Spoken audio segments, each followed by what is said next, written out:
Generation L.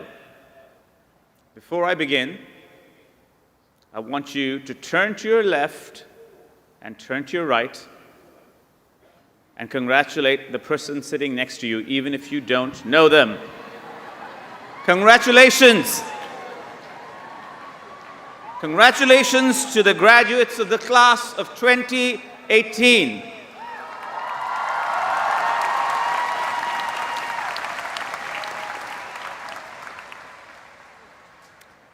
Yes, I know what you're thinking. Last year we had Will Ferrell.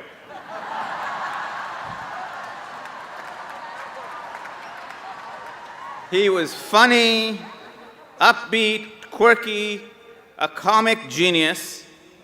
How come we got stuck with the cancer guy?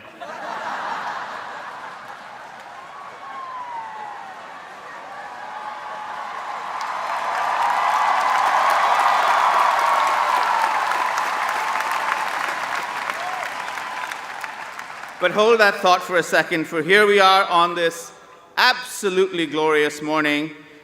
And if there's one thing that Mr. Ferrell and I do share, and that's not very much, it's this. We are both immensely honored to be asked to speak to you. And so let me congratulate you and your families on what is definitely one of the most memorable days of your life.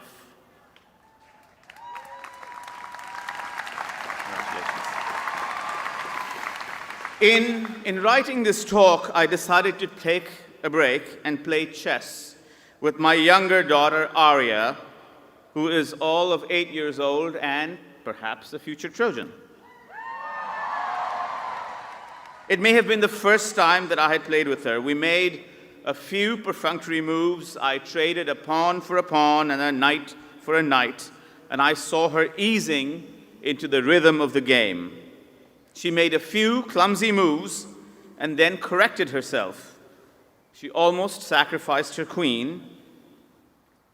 And then, about an hour into the game, I witnessed something astonishing happen. A dry, wily smile spread over her face, a smile that I had never seen. And she began to play well. Not just well, but very well. Every move that I made was countered by her move. I lost a rook, then a bishop, and then the whole kingdom. Checkmate, she said triumphantly. And then I realized what had happened in the last half an hour. She had learned to see the board through my eyes. She had climbed out of her own head into the crawl space of my head. She was thinking my thoughts before I had them. She was listening to my brain. She was eavesdropping on my mind. This talk is not about talking, but about listening. Let me tell you a very different story. In the early 1950s, the mortality rate from childhood lymphoblastic leukemia, cancer of the white blood cells in children, was 100%. 100%.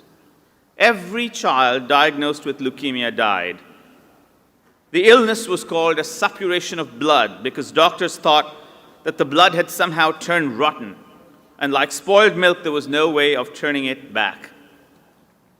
But two young doctors in their 30s, Emil Frey and Emil Freireich, decided to launch an attack on that disease, on childhood leukemia.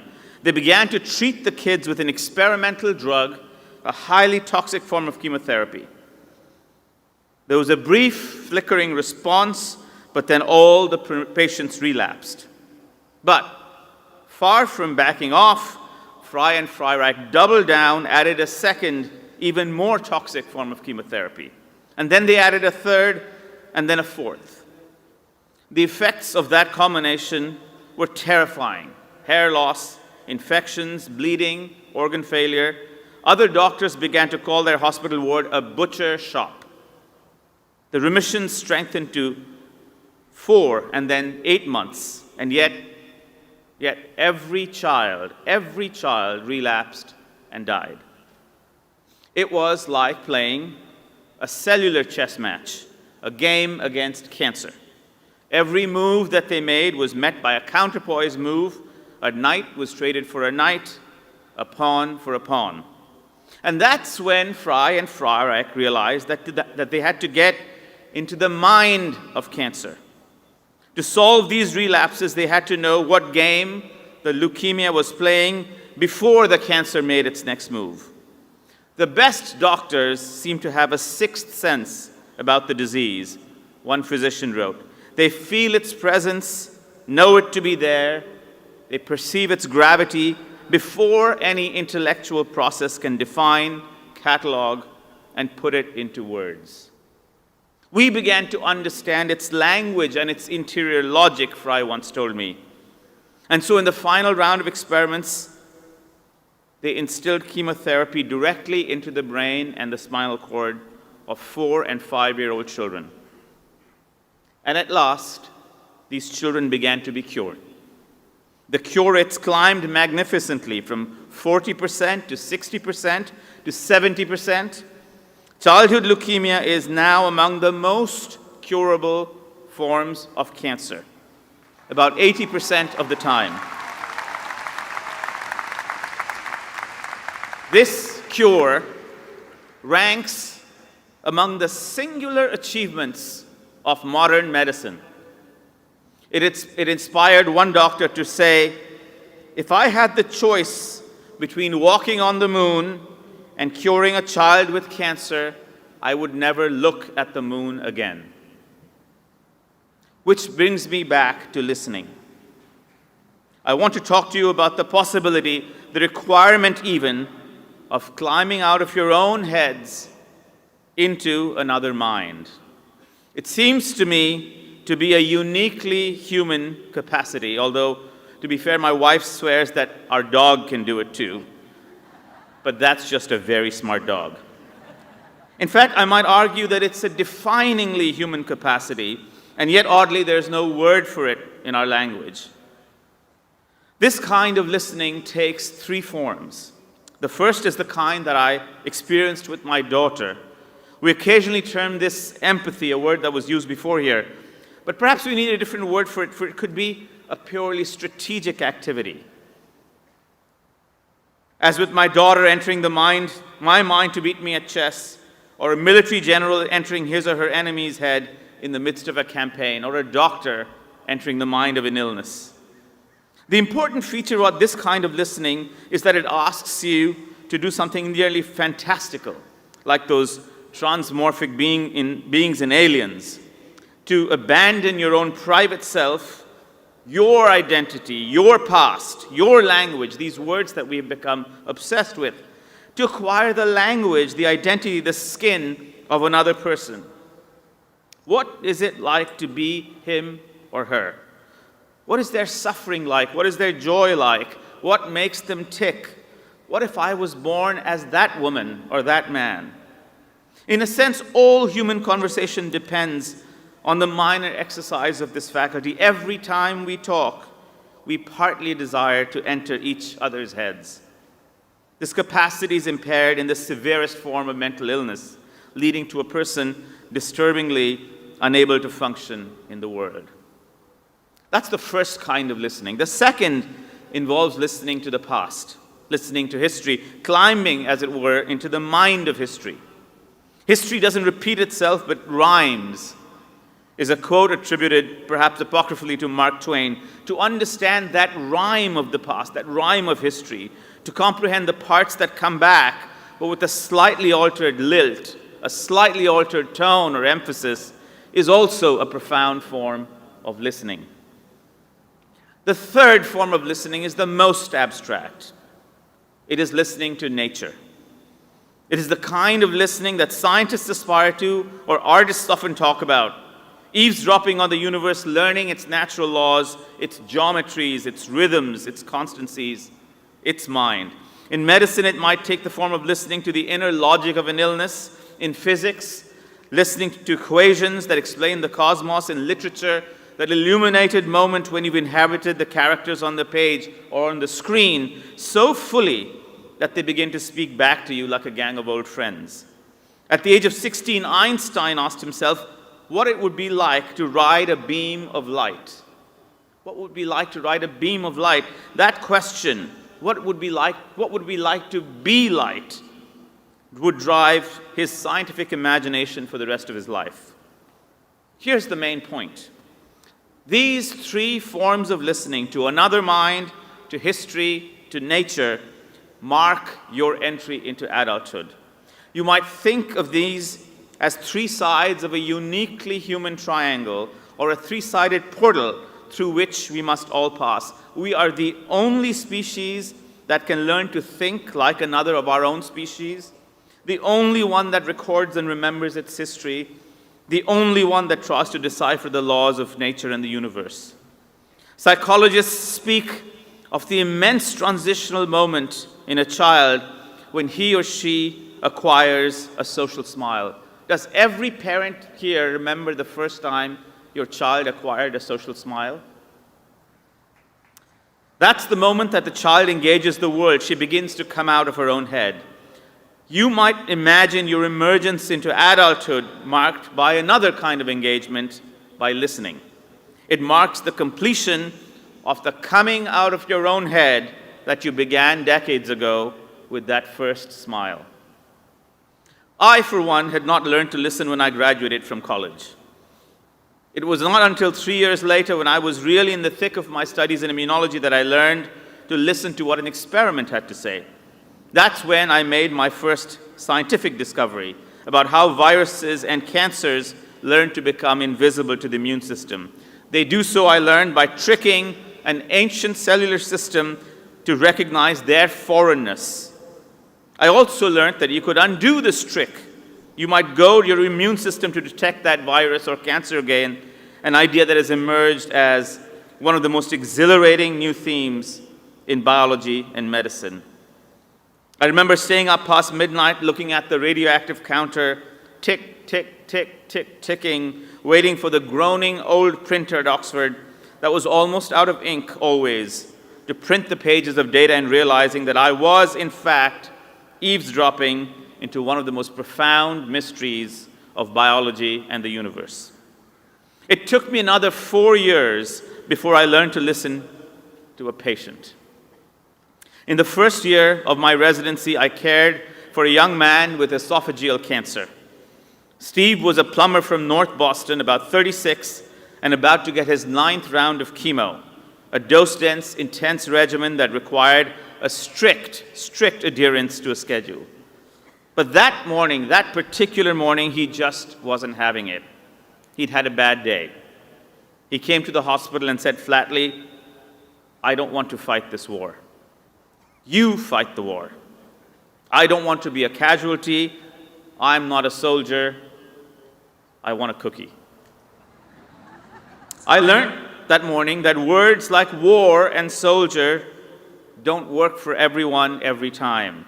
That the restoration of sanctity and sovereignty and dignity is a goal in and of itself, that the art of doctoring is negotiating with hope, and that when a grown man says he wants a cookie, he wants a cookie.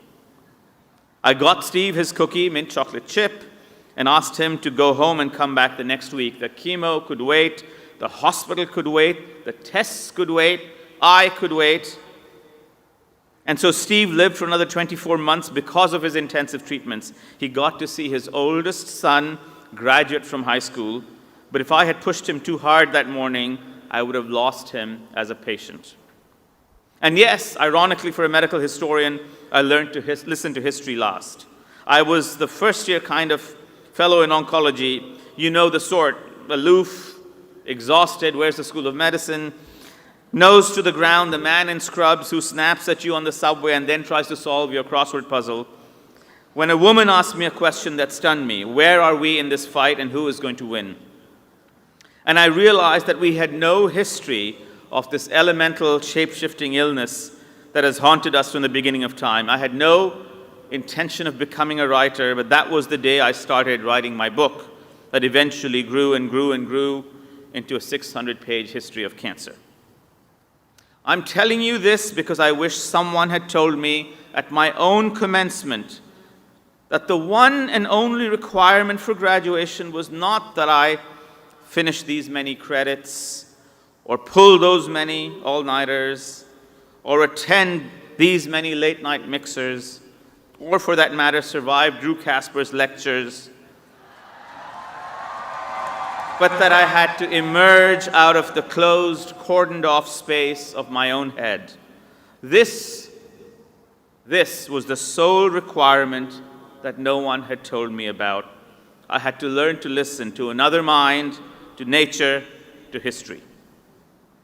I cannot also help but notice that in the past 1 year or so, we have turned into a nation of bad listeners. A nation of bad listeners. I had promised that I would not contaminate this talk with the tawdriness of contemporary politics, but is it impossible to ignore the fact that we have stopped listening to each other? Or, for that matter, stopped listening to the lessons of the past or to natural laws? It seems that every toxic rupture in our culture, our willful depredations on climate and the environment, the circus of our elected leaders who encourage us to ignore their personal history and national history, or those who fail to defend the defenseless and who goad us to reject natural laws and facts, is, at its root, a rupture of listening.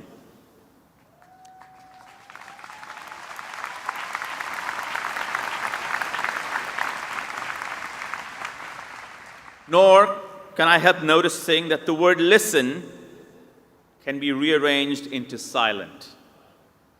Listen, silent.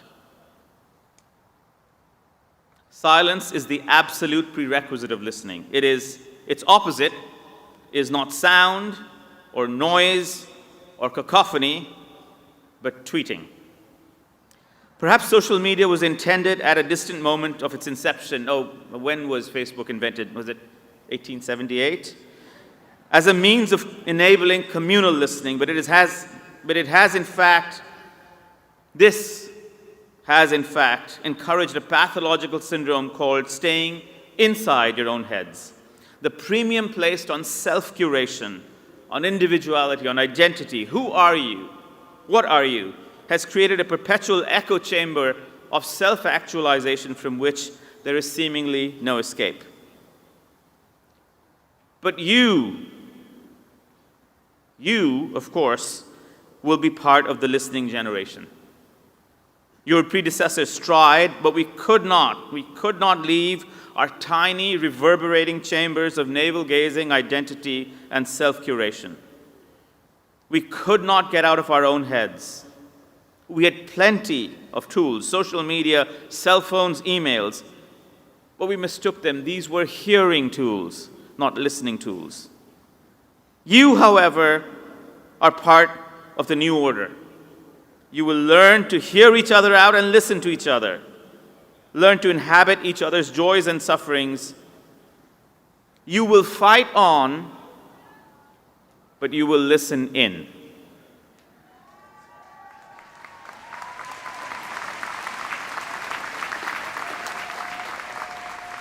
Unlike us, you will really defend the defenseless. Unlike us, you will really learn the lessons of history.